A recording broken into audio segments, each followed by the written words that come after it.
কিয়ামতের কঠিন ময়দানে যেদিন আল্লাহর সামনে আপনি ওইটা দাঁড়াবেন, সেদিন যদি আপনার আমলনামার মধ্যে দেখে যে কোনো কোরআনের খতম নাই, তাহলে আল্লাহর সামনে কি জবাব দিবেন? আমার নবীর সামনে আপনি কি জবাব দিবেন? নবী যদি বলে, উম্মত এই কোরআনের জন্য দান দান বাংলাম, কোরআনের জন্য রক্ত জড়াইলাম, কোরআনের জন্য পেটে পাথর বানলাম, কোরআনের জন্য অপমানিত হইলাম, সেই কোরআন তোদের কাছে আমানত রাখছি, একটা দিনও আমার কোরআনটা খতম দিলি না। আজকে যে তোর আমলনামা আল্লাহ আমার হাতে দিল, আমি আমার মালিকের সামনে তোরে উম্মত বলে কেমনে পরিচয় দেই? শুধু কি হাক্কুর হুক্কুর জিকির করছ এটা দিয়ে আমি পরিচয় দিতে পারবো? তুই যে হাক হুক করলি আর গুতাগুতি করলি, লাফালাফি করলি, এটা দিয়ে তো আমি উম্মত পরিচয় দিতে পারি না। উম্মত পরিচয় দিতে গেলে আমি নবীর সুন্নত তোর আমলনামায় থাকতে হবে, আমি নবীর তরিকা তোর আমলনামায় থাকতে হবে, আল্লাহর হুকুম তোর আমলনামায় থাকতে হবে, আমার মালিকের কোরআন তেলাওয়াত তোর আমলনামায় থাকতে হবে। গজল আর জিকির দিয়া, গান দিয়া আমার উম্মত হওয়া যায় না। যুবক ভাইরা, সেদিন আমার নবী লজ্জিত। কেন লজ্জিত? আমার উম্মতের আমলনামায় একটা কোরআনের খতম নাই রে, একটা কোরআনের খতম নাই। নবী আফসোস করে বলবে, হায় উম্মত, কি করলি, একটা কোরআনের খতমও দিতে পারলি না। কিন্তু এই সূরা ইখলাস কুল আল্লাহ আমাদের জন্য একটা নিয়ামত। যদি কোনো বান্দা বান্দি সূরা কুল ইখলাস মানে কুল আল্লাহ সূরা যদি একবার পড়ে 10 পারার সওয়াব পাওয়া যায়, 2 বার পড়লে 20 পারা, 3 বার পড়লে একটা খতমের সওয়াব আল্লাহ তার আমলনামায় দেয়। এই সওয়াব দরকার আসেনি? আমার সঙ্গে পড়ুন, কুল হুয়াল্লাহু আহাদ আল্লাহুস সামাদ লাম ইয়ালিদ ওয়া লাম ইউলাদ ওয়া লাম ইয়াকুল লাহু কুফুয়ান আহাদ। এই মুহূর্তে যারা পড়ছেন প্রত্যেকের আমলনামায় 10টা করে নেকি, 10 পারার 10 পারার পুরা সওয়াব আপনার আমলনামায় ঢুকছে এই মুহূর্তে। আরেকবার পড়ুন, কুল হুয়াল্লাহু আহাদ আল্লাহুস সামাদ লাম ইয়ালিদ ওয়া লাম ইউলাদ ওয়া লাম ইয়াকুল লাহু কুফুয়ান আহাদ। এই মুহূর্তে যারা পড়ছেন 20 পারার সওয়াব আমলনামায় ঢুকছে। আরেকবার পড়ুন, কুল হুয়াল্লাহু আহাদ আল্লাহুস সামাদ লাম ইয়ালিদ ওয়া লাম ইউলাদ ওয়া লাম ইয়াকুল লাহু কুফুয়ান আহাদ। আমার যুবক ভাইয়েরা, মুরব্বী বাবারা, এই মুহূর্তে আমার সঙ্গে যারা পড়লেন, আল্লাহর কসম এই মুহূর্তে প্রত্যেকের আমলনামায় একটা করে কোরআনের খতম আপনাদের আমলনামায় আছে। এই মাহফিল তো আমি মনে করি সাকসেস এই কারণে, কারণ প্রতিটা মুসল্লিদের আমলনামায় একটা করে কোরআনের খতম আছে।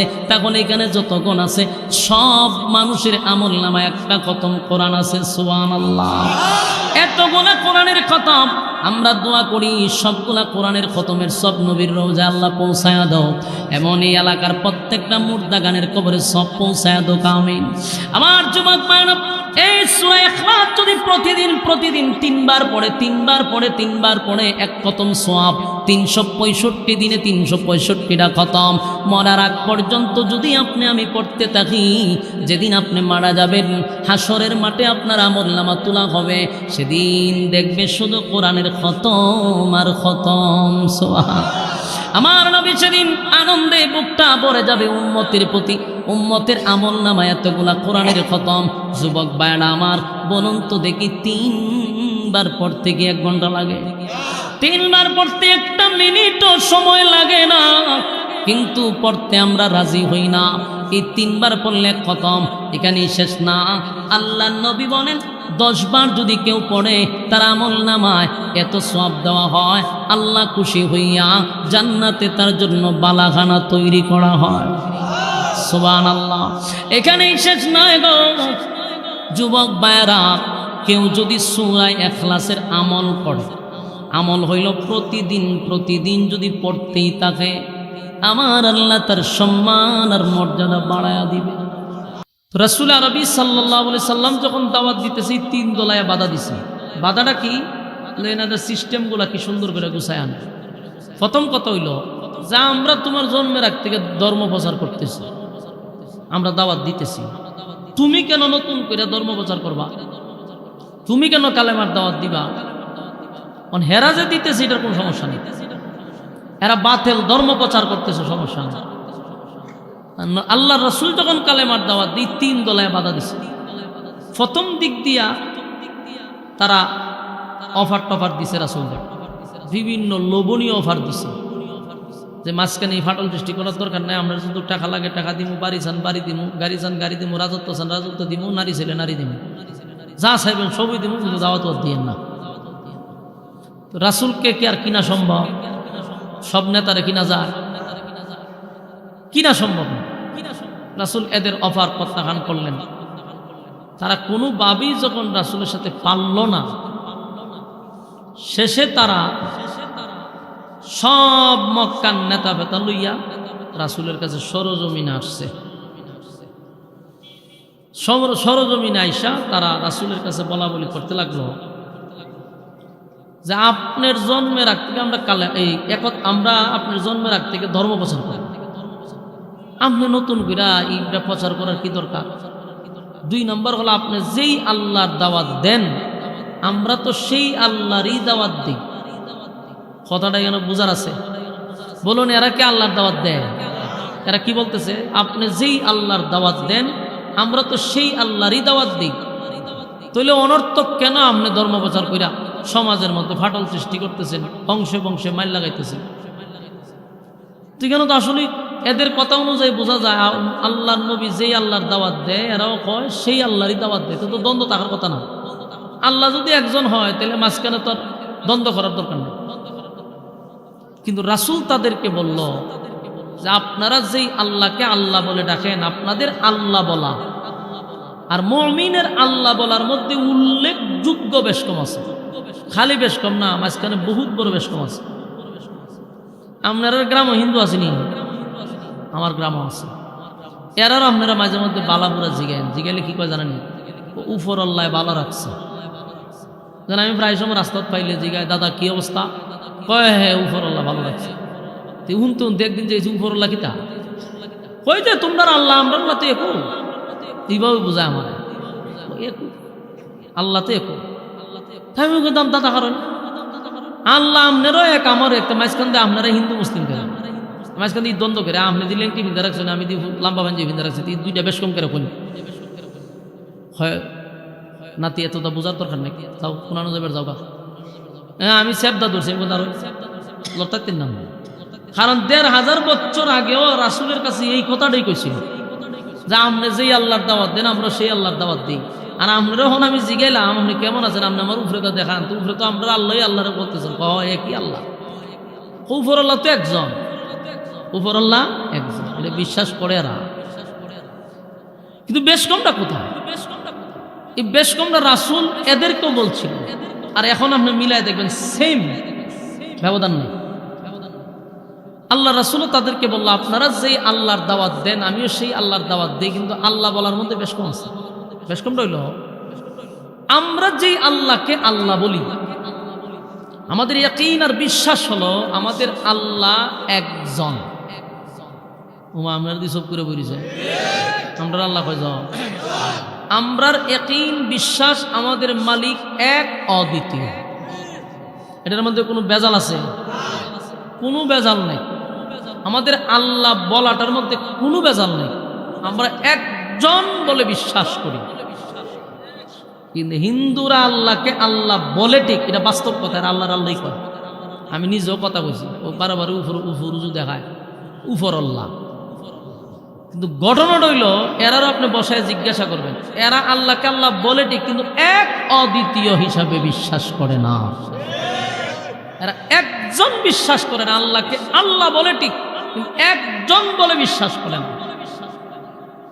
আরো কিছু নমুনা আপনারা দেখাই। আমরা কোনো কিছু দরকার হলে সাইকার কাছে, আমরা চাওয়ার সময় আল্লাহর কাছে চাই। আমাদের অসুস্থ হইলে সুস্থতার জন্য আল্লাহর কাছে চাই। আমরা অভাবে পড়লে আল্লাহর কাছে চাই। সব কিছু মালিকের কাছে আমরা চাই। কিন্তু কোনো হিন্দুরে দেখবেন না আপনি এইভাবে আল্লাহর কাছে চাইতে। এরার যখন কিছু চাওয়ার মনে হয় তখন মান্ডব ঘরে ঢুকে, ডুইকা ওই যে খালি মাজিব্বা বাড়ি করে তারা সেটার কাছে গিয়া হয় যে আমারে কিছু দেন, নাহলে সরস্বতী মার কাছে খান, আনালে দুর্গা মার কাছে খান। বাস্তব না বাস্তব? তুই না উপরল্লারে উপরল্লই করতে সাওয়ার সময় খালি মার কাছে গেরে, সাওয়ার সময় সরস্বতী মার কাছে গেরে, সাওয়ার সময় দুর্গা মার কাছে গেরে।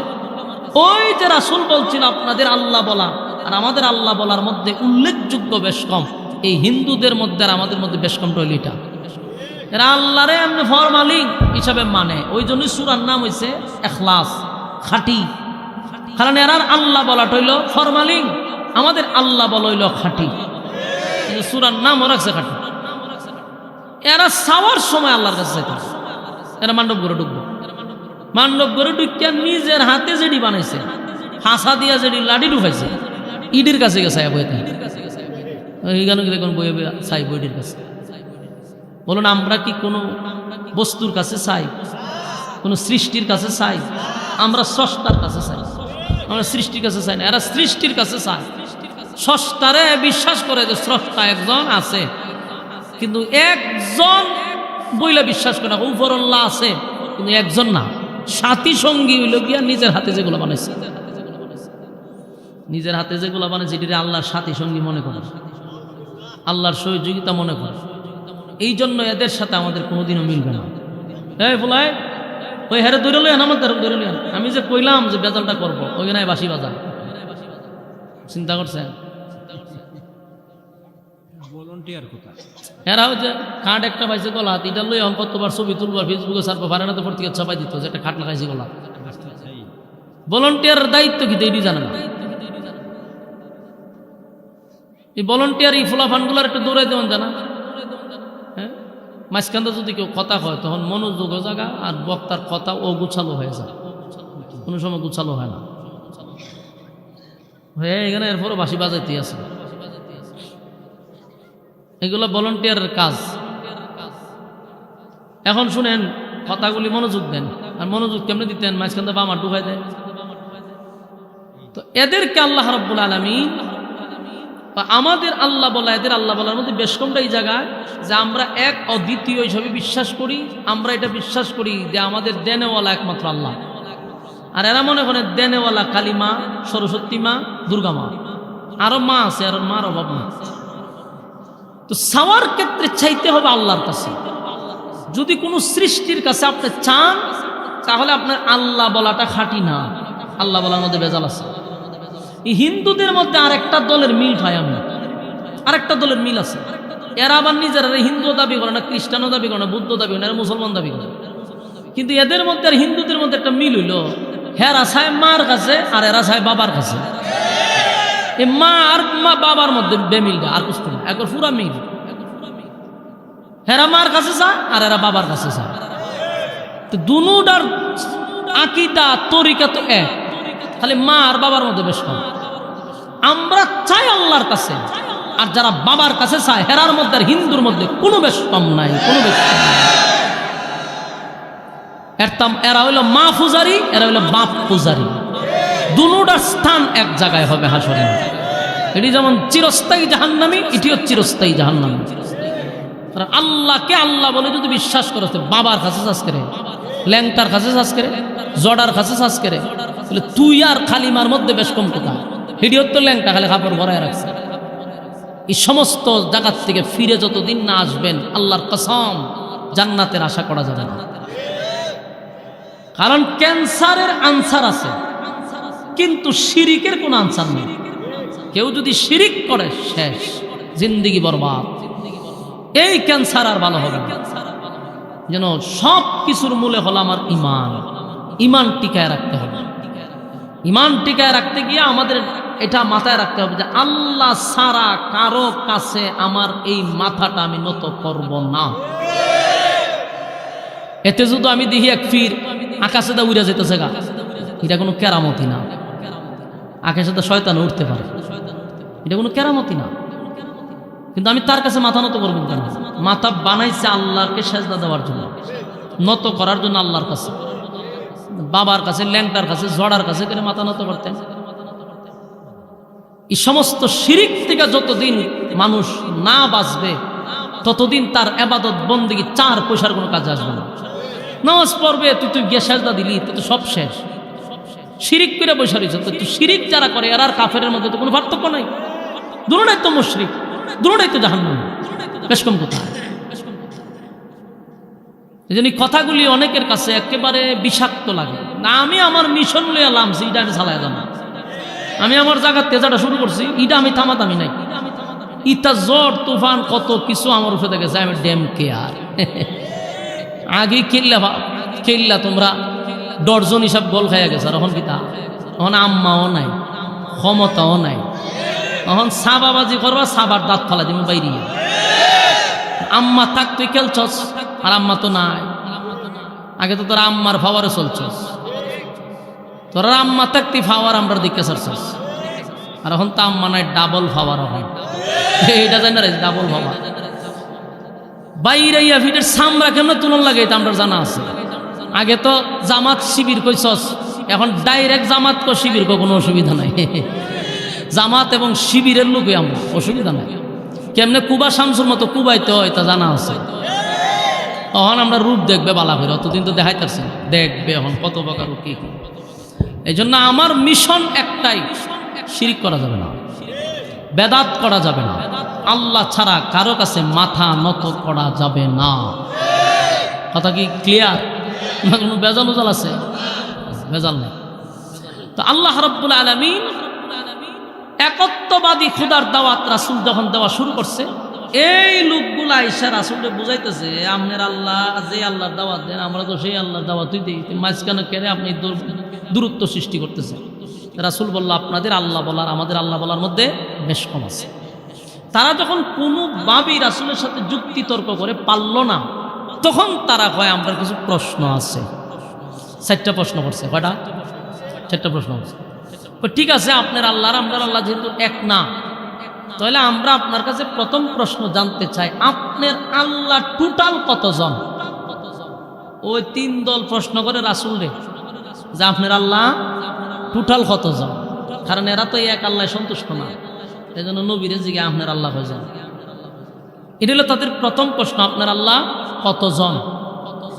2 নম্বর প্রশ্ন, আপনার আল্লাহর কাজটা কি, করেটা কি, কি করে। 3 নম্বর হলো আপনার আল্লাহ বিয়া শাদী করছিলেন, ছেলে মেয়ে আসেনি, এই প্রশ্ন করছে। 4 নম্বর প্রশ্ন, আপনার আল্লাহর ক্ষমতা কি পরিমাণ, শক্তি আসেনি। মুরব্বী কথা কই না, আপনি দিন নাতির লোক এখানে বলেছেন কথা দরবার পড়ছেন। এখন কটা প্রশ্ন শুনলেন? এই আলোচনার মেইন টপিক এখানে আপনি মনে রাখতে হবে। কটা প্রশ্ন? এই 4 প্রশ্নের জবাবে কিন্তু সূরা নাজিল হয়েছে, আপনার এখানে ইয়াদ রাখতে হবে। 4টা প্রশ্ন করছে। প্রথম জবাব, আপনার আল্লাহ কয়জন। ওই তাদেরই বিতর্কিত প্রশ্নের জবাবে আল্লাহর ডিটেলস পরিচয়, আল্লাহর পরিচয় তুলে ধরছে এই সূরা ইখলাসের মধ্যে। তাদের বিতর্কিত প্রশ্নের জবাবে আল্লাহ কুলফু আল্লাহ সূরা নাজিল করছে। নাজিলের কারণ তো বুঝছেন, এরা যখন বিতর্কিত একের পর এক প্রশ্ন শুরু করছে, আল্লাহ তার ডিটেলস বর্ণনা করছে সূরা ইখলাসের ভিতরে। এজন্য এই সূরাটাকে বলা হয় শানে এলাহি, আল্লাহর সম্মান মর্যাদা এই সূরার ভিতরে ডিটেলস আলোচনা করছে। তো তাদের প্রথম প্রশ্নের জবাব আল্লাহ দেয়, কুল হুয়াল্লাহু আহাদ আল্লাহুস সামাদ লাম ইয়ালিদ ওয়া লাম ইউলাদ ওয়া লাম ইয়াকুল লাহু কুফুয়ান আহাদ। 1 নম্বর প্রশ্ন হলো কুল হুয়াল্লাহু আহাদ। তারা প্রথম প্রশ্ন করছে, আপনার আল্লাহ কয়জন, আপনার আল্লাহর সাথী সঙ্গী কয়জন। তাদের এই প্রশ্নের জবাবে রব্বে কারীম বলেন, কুল হুয়াল্লাহু আহাদ, নবী আপনি বলুন আমি আল্লাহ একক। এই প্রশ্ন কটা করছে আপনারা কিন্তু ইয়াদ রাখতে হবে। আলোচনা করছিলাম কয় ভাগে, 1 ভাগ কিন্তু শেষ, নাজিলের কারণ শেষ। এখন হইল সরল তরজমা, ওই প্রশ্নের জবাব আল্লাহ দিতেছে। কুল হুয়াল্লাহু আহাদ, নবী আপনি বলুন আমি আল্লাহ একক, অদ্বিতীয়, আমার কোনো সাথী নেই, আমার কোনো সঙ্গী নেই।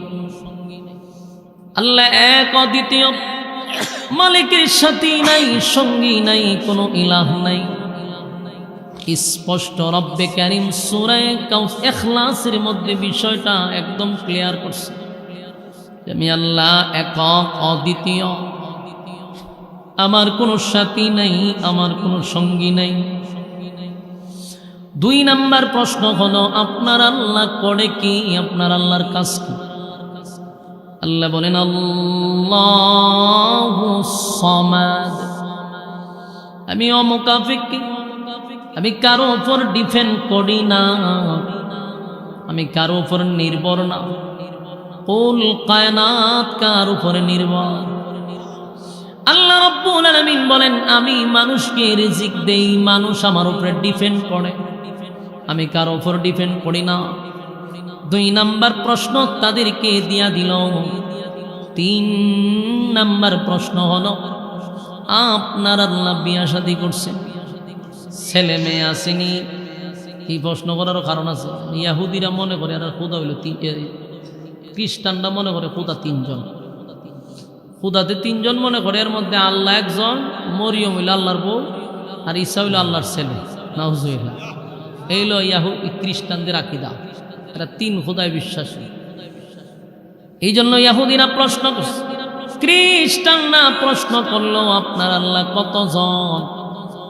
আপনার আল্লাহ কি বিয়া শাদী করছে, ছেলে মেয়ে আসেনি? এদের এই প্রশ্নের জবাবে রব্বে কারীম বলেন, লাম ইয়ালিদ ওয়া লাম ইউলাদ। লাম ইয়ালিদ ওয়া লাম ইউলাদ, আমি আল্লাহ কারো কাছ থেকে জন্ম নেই নাই, আমি আল্লাহ কাউকে জন্ম দেই নাই। বলুন, আল্লাহ কারো কাছ থেকে জন্ম নিছে, জন্ম দিছে? মালিক কারো কাছ থেকে জন্ম নেয় নাই, মালিক কাউকে জন্ম দেয় নাই।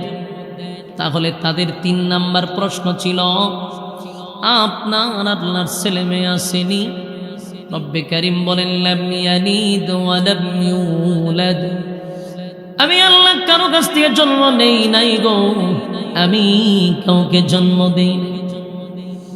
3 নাম্বার প্রশ্ন শেষ। 4 নাম্বার হলো, মূর্তি পূজারীর পক্ষ থেকে আপনার আল্লাহ কি আমাদের সাথে লাগলে পারবো? হয় আমরার খুদার সাথে লাগলে পারবো নি? আমার আল্লাহ খানে একজন উঠছে যে, এরা তো মনে করে যে আমরা খুদার রিজা বই আছে 360 জন, খানা খাবার ভিতরে বইরা রাখছে।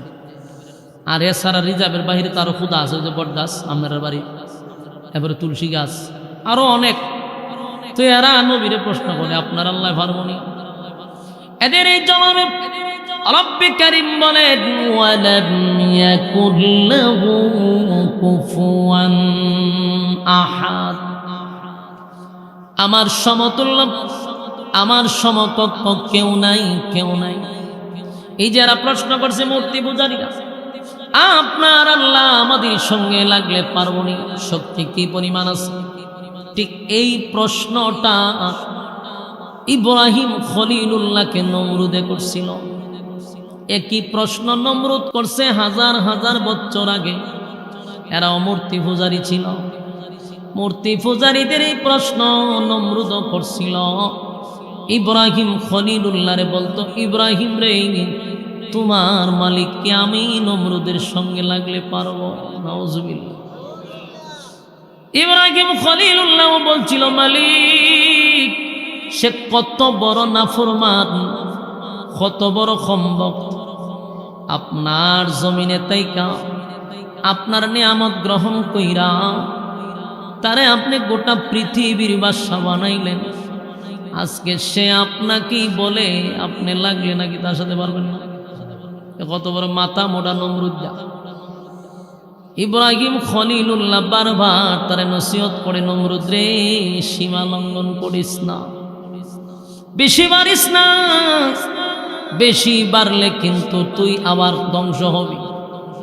নমরুদ বারবার ইব্রাহিম খলিলুল্লাহর সঙ্গে তর্কে যায়, খালি কয় পারো। কারণ নমরুদ আমার মালিকে গোটা পৃথিবীর রাজত্ব দিছিল, 1টা 2টা রাষ্ট্র নয়, গোটা পৃথিবীর রাজত্ব দিছিল নমরুদ দ্বারে।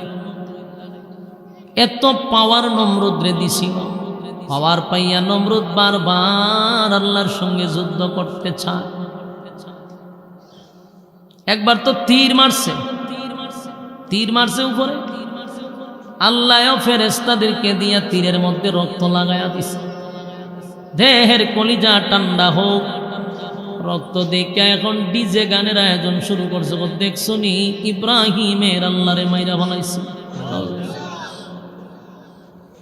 ইব্রাহিম খলিলুল্লাহ বলে, মালিক আপনি তো তার তীরের মধ্যে রক্ত লাগাইয়া দিছেন, আর এই রক্ত দেখাইয়া মানুষকে আরো বিভ্রান্ত করতেছে, মানুষকে আরো পথভ্রষ্ট করতেছে।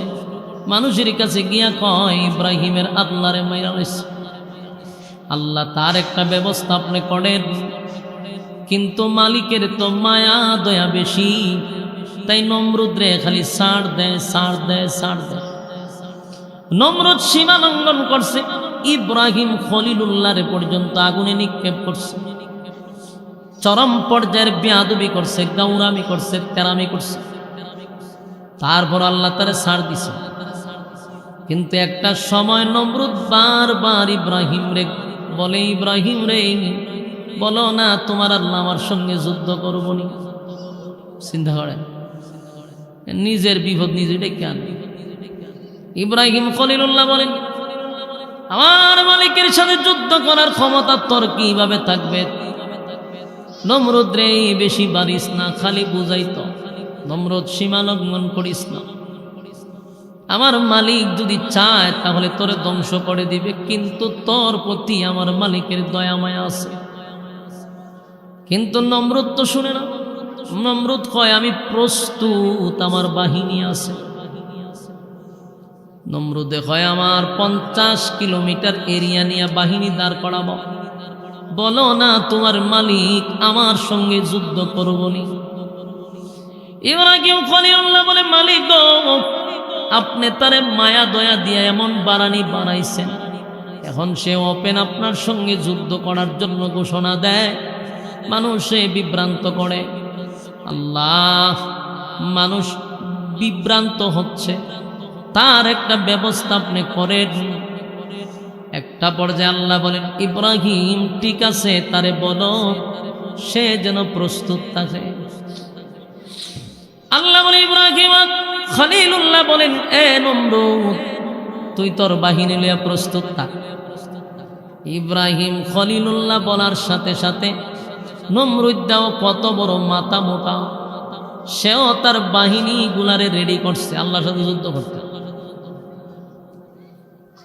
কিতাবে লেখছে 50 কিলোমিটার এরিয়া।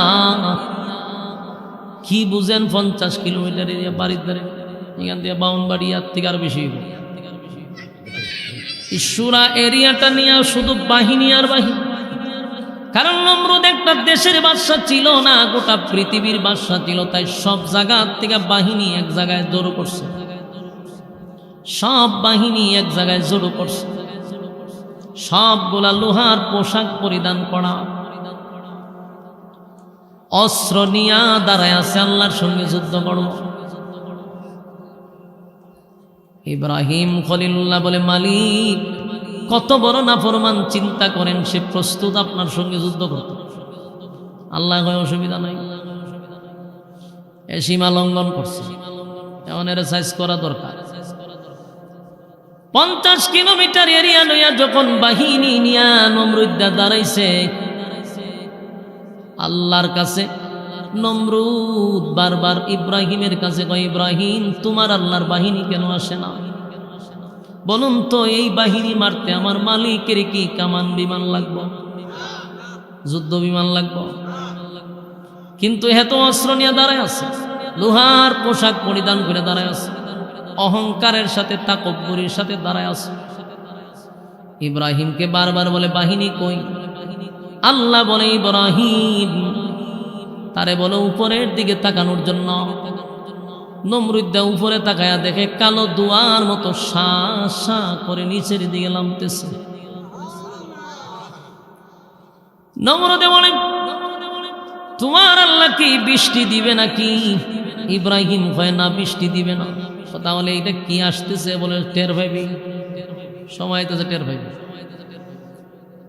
নমরুদ তার বাহিনীদেরকে ঘোষণা করলো, তোমরা প্রস্তুত থাকো, ইব্রাহিমের বাহিনী আসতেছে। এইভাবে যখন কিছুক্ষণ পরে নমরুদ তাকায়া দেখে যাকে যাকে যাকে যাকে এমন এক বাহিনী আসছে, যেই বাহিনীরে থাফায় মারা যাইব, থাফায় মেরে লইব। বাহিনীর নাম হলো মশা। বেশি বড় নাকি না ছোট? ক্ষুদ্র একটা মশা। আল্লাহ তো নমরুদের সঙ্গে যুদ্ধ করতে কামান বিমানের দরকার নাই, যুদ্ধ বিমানের দরকার নাই। ছোট্ট একটা প্রাণী, যেই প্রাণীটারে আমরা তাফা দিয়া মারি, সেই বাহিনী পাঠাইছে নমরুদের 50 কিলোমিটার এরিয়া নিয়া কোটি কোটি বাহিনীরে ধ্বংস করার জন্য আমার মালিক পাঠাইছে মশা। যাকে যাকে আইছে এ প্রথম মনে করছে যে এটা তো তাফায় মেরালাম। যেই মাত্র মশা নামছে, লাইম নাই তার বাহিনীর উপর আক্রমণ করছে, তো দুনিয়ার মশায় তো রক্ত খায়। আর এটা যে মশা, এটা ভিতরে ঢুকে জায়গা, ডুইকে একেবারে এইভাবে মেশিন, ওই যে ইয়ে আছে না ডিল মেশিন, ডিল মেশিন এর মতো ঘুরে গুইরা ভিতরে ফলি ফলি ঘুরে বাড়ি জায়গা। সারা শরীর সাউলন চিনুননি, সাল টালতে দয় কিরম সাকনি একেবারে সাইকেলাইছে পুরাটা শরীর, কয়েক সেকেন্ডে শেষ। একেবারে কোটি কোটি বাহিনীর মুহূর্তের ভিতরে মাটি ফালাইয়া ফিসালাইছে মশায় মশায়। নমরুদ দেশে আল্লাহর সাথে যুদ্ধ করতে, চিন্তা করছে কত বড় মাথা মোটা। নমরুদ দ্বারা এখনো ধরছে না, এই বাহিনী আইয়া এর বাহিনীরে ধরছে, নমরুদদের ধরছে না। নমরুদ দাঁড়ায় খালি ছায়া তামাশা দেখতেছে যে কিরে দৌড়ে আর মাটির ফিরে কুদ্দুরের ভিতরে চাটনি বানাইলায়, সালনির মতো ছায়ালায়। নমরুদ ভয়ে দৌড়াইয়া ঘরের ভিতরে ঢুকার চেষ্টা করতেছে, কোনো মশায় তারে ধরে না। কিন্তু একটা মশা ছিল, এই হাজার হাজার কোটি কোটি মশার মধ্যে একটা ছিল প্রতিবন্ধী। হাত পাও নাই, প্রতিবন্ধী যেগুলা বিতলা থাকে, বাস্তব নেই। ফাওটাও যেদিন নাই, ফাও না তেল লাত মেরে ফেলাই দিব তো, এত সে ফাও নাই, কিন্তু এখন লাত মারো তঞ্জু জিজ্ঞেস বলে রে লাত দে মার যদি ফাও নাই বে, কিন্তু এরপর এর কথা দেখবেন আপনার থেকে উৎসাহ আত নাই সর মাইরা দাঁত করা যায় তোকে আত তুই নাই তুই জোর মারবি কি তা দিয়ে। এরা ও বিতলা থাকে। এই যে প্রতিবন্ধী মশা, আল্লাহ আমারে কোন খামে পাঠাইছে, সবজি যার যার ডিউটি পালন করতেছে, যুদ্ধ করে হুতায় লেতেছে। তা আমি যে বইতে পারি না, খারিতে পারি না, আমার দুই ভাও নাই। আল্লাহ তোরে দিয়া বড় কাজ করাম, টেনশন কোনো কারণ নাই। ওই শেষে করলো কি, এই প্রতিবন্ধী মশারে পাঠাইছে নমরুদের কাছে। নমরুদের বড় বেড়া তো নাক বড়, এই নাকের ভিতর দিয়া এই প্রতিবন্ধী মশা ঢুকে গেছে, মুহূর্তের ভিতরে ঢুকে গেছে। ডুইকে ডাইরেক্ট হেড অফিসে গিয়ে বসে মগজ মগজ। আল্লাহ ভাই জিব্রাইলের সাথে পুরা যোগাযোগ করো। জিব্রাইল আইছে, তোমার দায়িত্ব হইল এখানে। ওই মশা আবার জিব্রাইলের ফোন নাম্বার রাখছে যে বস কি করতে হইব আমার একটু বইলা দিয়েন। জিব্রাইলে কয় যে আমার পক্ষ থেকে যেটা বলা হইব এটা হইল তোমার কাজ হইল এই মগজে বসে থাকা, আর কিছুক্ষণ পরে পরে তোমার মুখে যেটা ইনসুলিন লাগানো আছে সুই, এটা জায়গা মতো ঢুকাইবা। আমি কইলে ছাড়বা, আর আমি বললে আবার ঢুকাইবা। মশা কয় ঠিক আছে বস, আপনার যেভাবে কইতেছেন এইভাবে আমি কাজ করে যাবো, অসুবিধা নেই। তো ওখান থেকে জিব্রাইলে বাতায় দেয়, হ্যাঁ বসে রয়েছে জায়গায়। প্রথম যে সময় সুইটা ঢুকাইছে, নমরুদ না হইল 3 হাত উপরে উঠছে লাভ দিয়া। এত আপনি বুঝেননি, একটা মশায় যদি মগজও খামড় দেয় সর্বনাশ। খামড় দিছে পরে হাতে 3 হাত উপরে উঠছে, লাফাইতে লাফাইতে উপরে উঠছে, লাফায় আর টাফায়, যা পায় তা দিয়া মাথায় বাইরা, ওয়ালও বাইরা, হাত দিয়া বাইরা, যা পায় তা দিয়া মাথায় বাইরা। ব্যথা তো কমে না, পাগলের মতো দৌড়াইতেছে।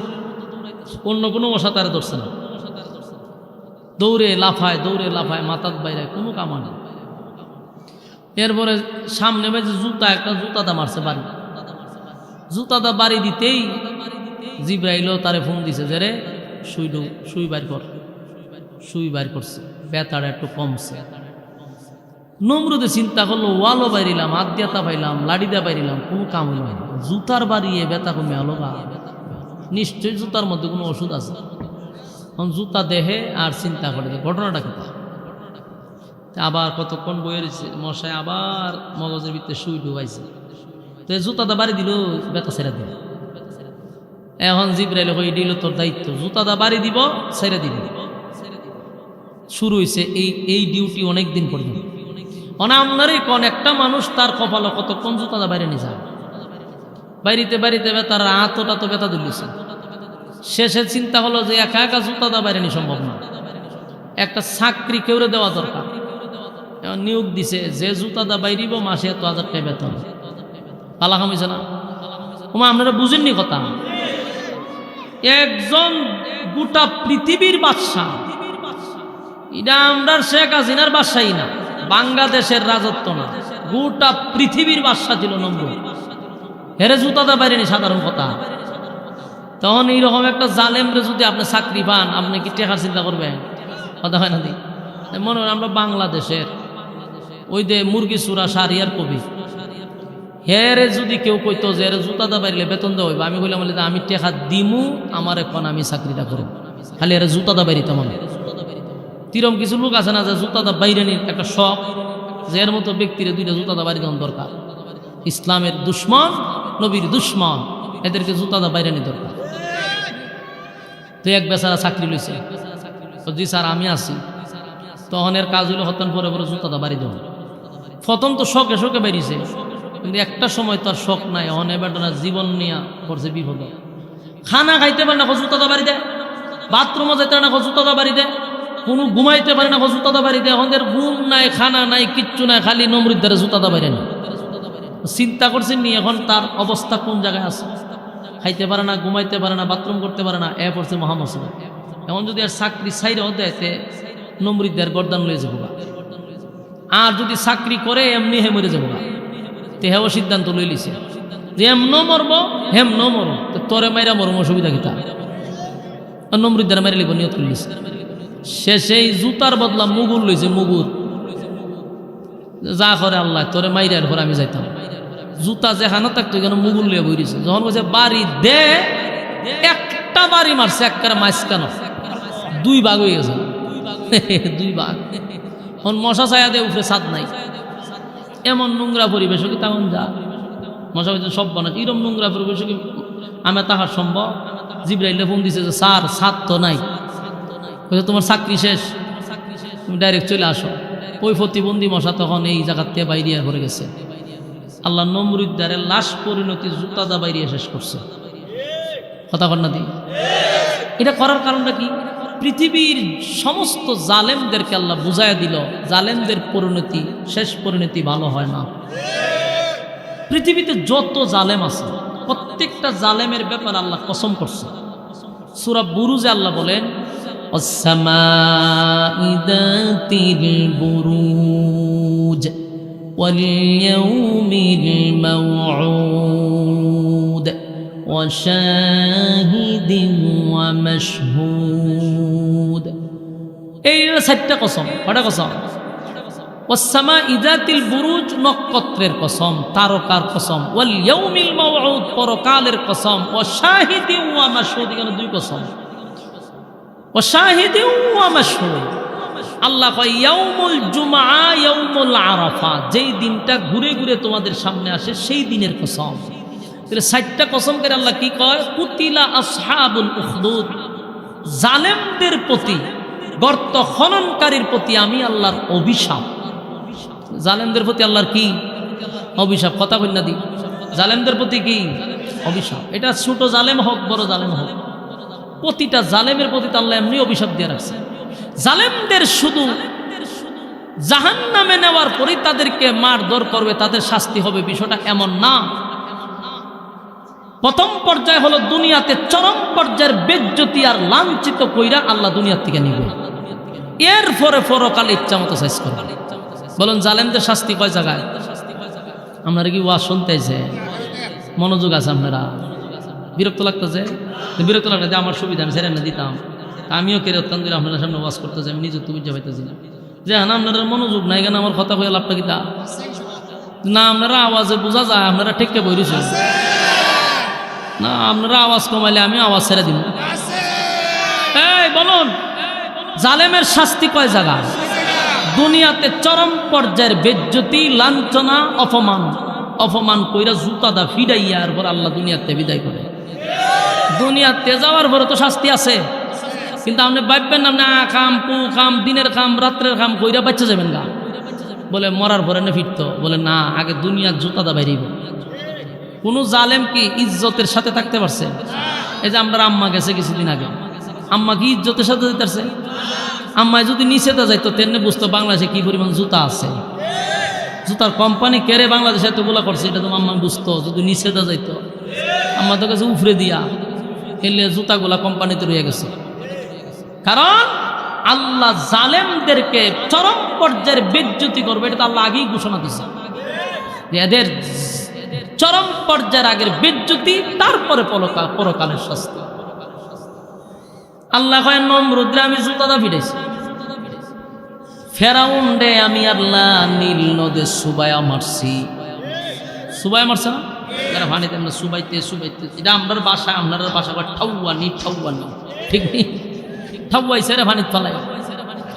তার মানে চরম পর্যায়ের বেজ্জতি করে আল্লাহ এই জালেমদেরকে দুনিয়ার থেকে নিল।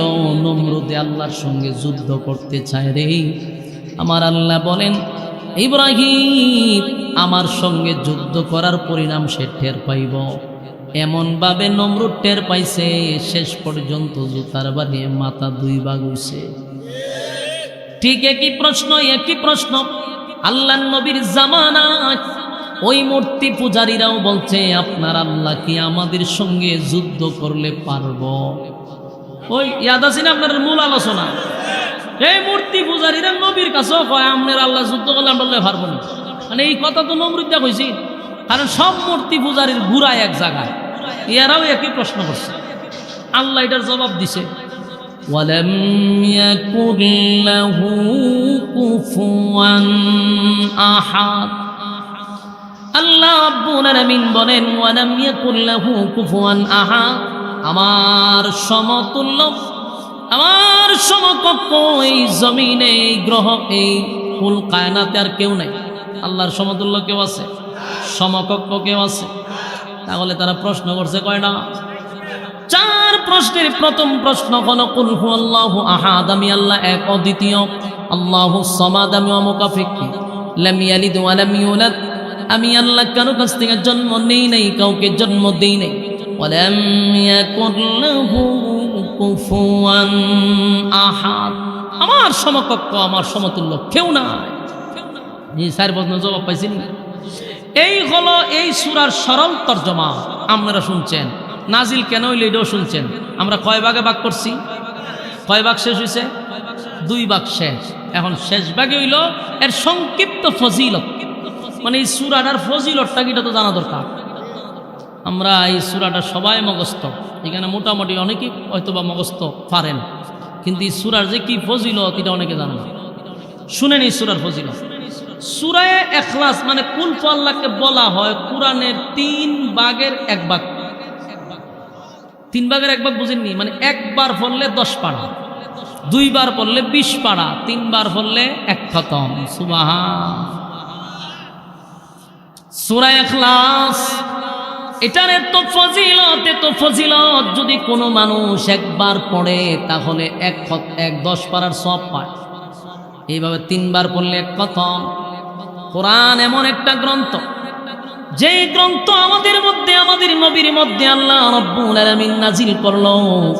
এটা উম্মতি মুহাম্মদের জন্য বহুত বড় এক নিয়ামত।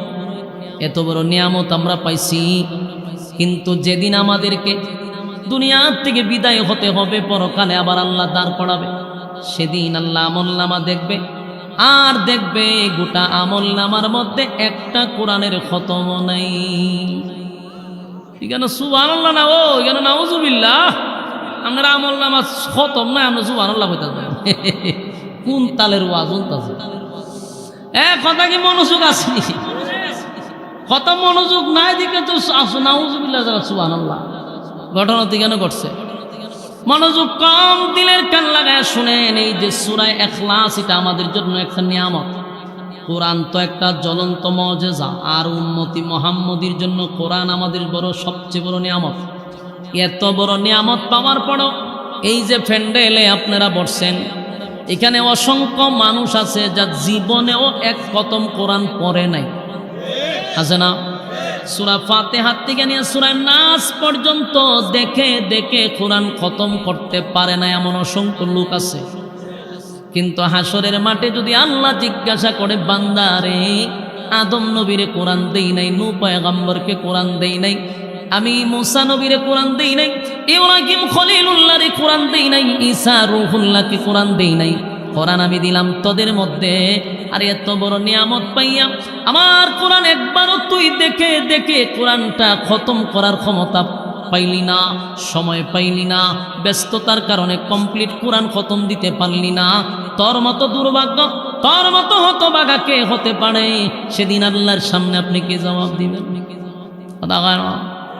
আবার কিছু মানুষ খতম দেয় দেয় যে এটা ওই মাঝে মাঝে মসজিদে লইয়া যায় খতম, গিয়া হুজুর খতম বসকাই দিন। কিতা বসকাইতাম? আপনার বাবিয়ে পড়ছে, আপনার শাশিয়ে পড়ছে, আপনার দাদিয়ে পড়ছে, মাগদমা কি যে পড়ে এটা একজন হুজুর ছাড়া আর হইতাত নাকি? এটা কি কোরআন শরীফে খতম দিছে না ভিন্ন কোনো গ্রন্থ খতম দিছে? আল্লাহ ছাড়া হইতাত না। এখন আপনারা কবেন কে রে, আপনার বাবি তো আলাদা তিনি কোরআন শরীফ পড়ে, কি যে পড়ে? আমি উনছি মহিলাদের পড়া সব বনা। আমি নিজে চিন্তা করি যে ঠাডা কেড়ে পড়ে না, আল্লাহ যে ঠাডা ফালা না, এটা তো বেশি। কোরআন শরীফের বাহির থেকে পড়ে না, ভিতর থেকে পড়ে, কোনো ক্ষমতা নাই। শুনেন, এগুলো আসলে আমাদের অনেক কিছু শিখার অভাব, বুঝার অভাব। আর কইতে শিখতেন পঞ্চায়েত, এই যে ওয়াজ মাহফিলও বইছেন, এই যে একটা সূরার উপরে আপনারা আলোচনা শুনতেছেন, আজকে যে কোনো কারণেই হোক একটা সূরার উপরে, সাবজেক্টের উপরে আলোচনা শুনতেছেন, কিন্তু এমন এক জায়গায় জন্ম নিছেন, সূরা তো দূরের কথা, গান উনতে উনতে আপনার কাম শেষ। 2 ঘন্টা 3 ঘন্টা তাহলে গান উনতে উনতে আর নাচানাচি দেখতে দেখতে, কোরআনের আয়াত আর কোরআন জিকির দিয়ে তুই মাহফিল শেষ। কি এর কোরআনের আয়াত কইতো বিসমিল্লাহ ফেটের মধ্যে ভাড়া দিলে শুদ্ধ করে বাইর না, এরা ওই যখন ফির এরা ফকির হয়ে জায়গা। যদি ফ্যাটটার মাঝে ফাঁড়া দেয় আর যদি সূরা ফাতিহাটা শুদ্ধ করে পড়তে রে, জিব্বাটা খাইতালাম আর জীবনে বয়ান করতাম না। কতগুলা ফির চিনি, প্রত্যেকটা ফিরে আমি বালা করে চিনি। আল্লাহর কসম একবার, আল্লাহর কসম 2 বার, আল্লাহর কসম 3 বার সহি শুদ্ধভাবে সূরা ফাতিহা পড়তে পারবেন না। কোন মসজিদে খতিবগিরির করার গাছের লাউডা খাইটা নিয়ে তোর বাড়িতে নিয়ে দিয়া, এরা প্রথম গায়ের দুধটা নিয়ে তোর বাড়িতে দিয়া, যদুরে তোর বন্ডামি জানতো তো জুতাটা ফিডায় কপালের সারা ফাটাইতো। এদের কোনো মুরিদ আলেম পাইতেন না, এদের কোনো মুরিদ উচ্চ শিক্ষিত পাবেন না, এরা কোন জায়গায় গিয়ে ইমামতি করার যোগ্যতা পায় না, ভালো জায়গায় বৈশা 2টা কথা বলার যোগ্যতা তাদের নাই। এরা আছে ওই সরল সুজা কতগুলা মানুষের তোলা করছে, এরা টার্গেট হইলো আমার যদি 1000 মুরিদ থাকে, আরে হোক না 100 করে দিল তোমার অনেক টাকা, টার্গেট হইলো এটা। শিক্ষিত লোক দাকিতা করতো, এগুলার থেকে বাহির হয়ে আসেন, বাহির হয়ে আসেন। আমার এই কথাগুলা বলার কোনো স্বার্থ আছে? আমি কি নিজে ফির না? আমি কইছি আমাদের মুরিদ ফির ফকির আমার কাছে নাই, আমি ফিরাগিত নাই। মূল কথা হলো আপনাদেরকে বাঁচানোর জন্য কথা বলতেছি। এই যে আরামের ঘুম আরাম করে রাত্রে মানুষ বয়ে ওয়াজ শুনে, এখন তো দিন, এবার তো কাজকর্ম শুরু আইছে, কাজকর্ম বাদ দিয়ে আইছে কথা শুনবার লেগে।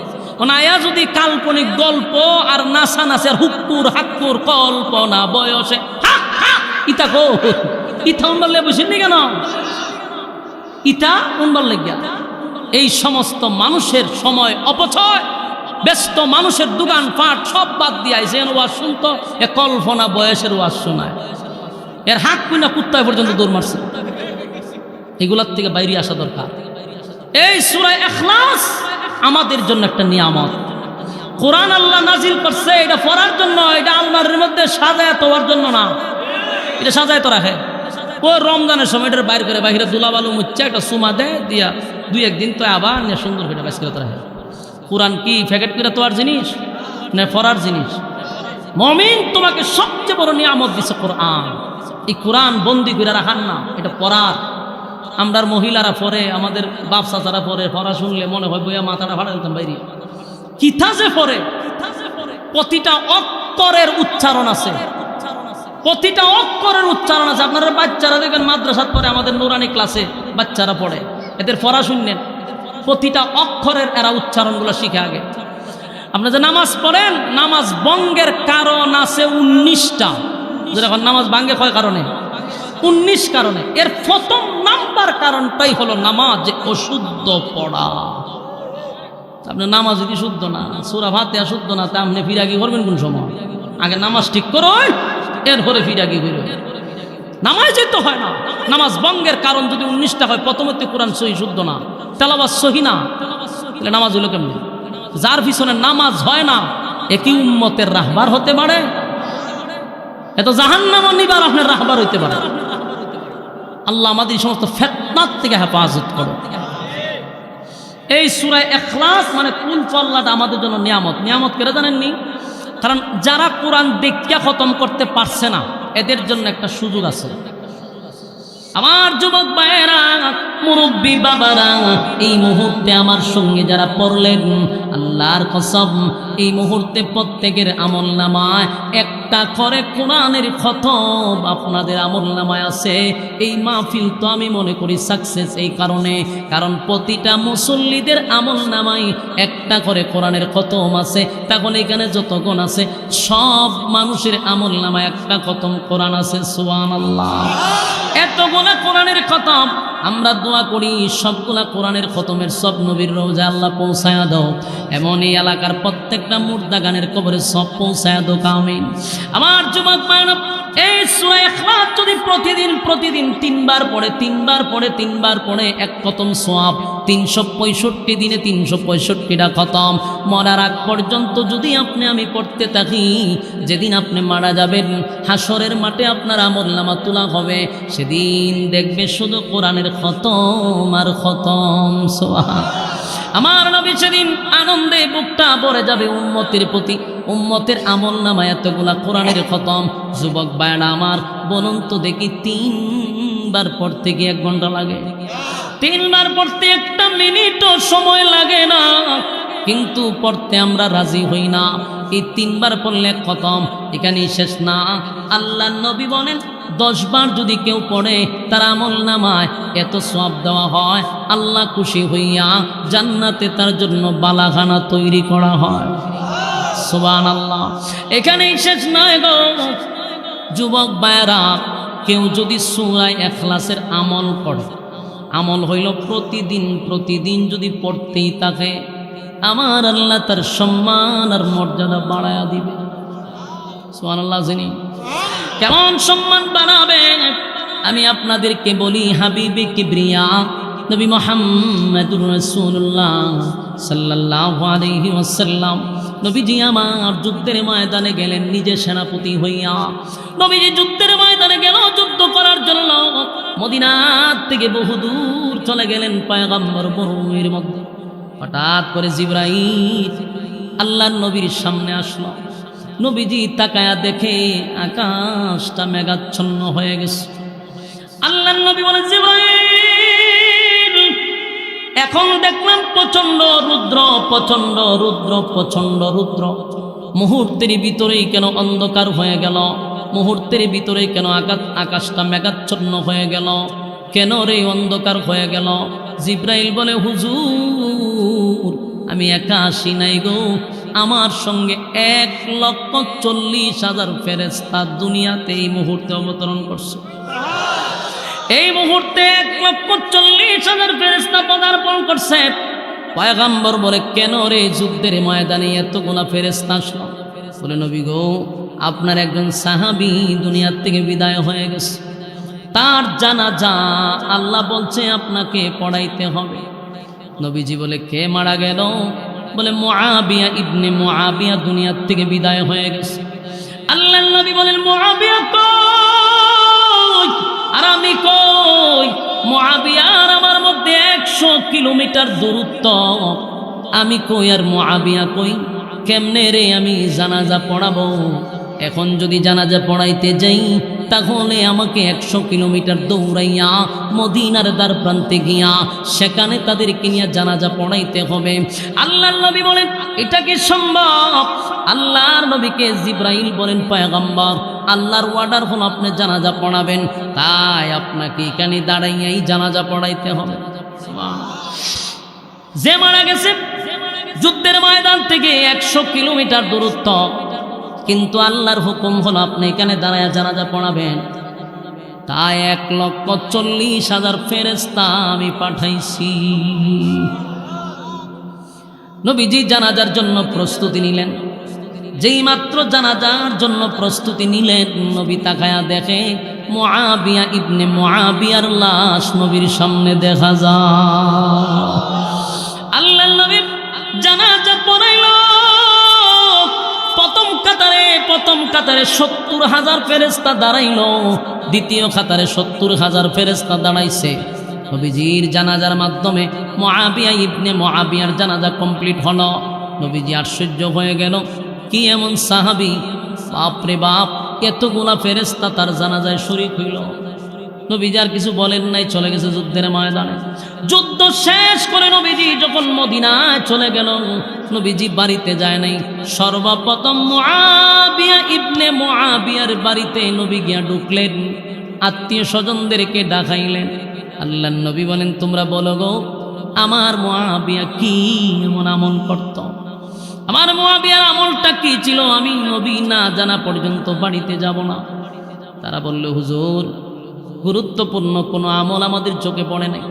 একটা আমল তার মুখে দেখতাম, মুআবিয়া ইবনে মুআবিয়া অবসর থাকলে, যখন যেই সময় অবসর থাকত, ঘুমানোর আগে, ব্যবসা করতে গেলে, রাস্তা দিয়ে হাঁটলে, অনর্থক বৈশা থাকলে, মুআবিয়া ইবনে মুআবিয়া তার জবান দিয়া পড়তো, কুল হুয়াল্লাহু আহাদ আল্লাহুস সামাদ লাম ইয়ালিদ ওয়া লাম ইউলাদ ওয়া লাম ইয়াকুল লাহু কুফুয়ান আহাদ।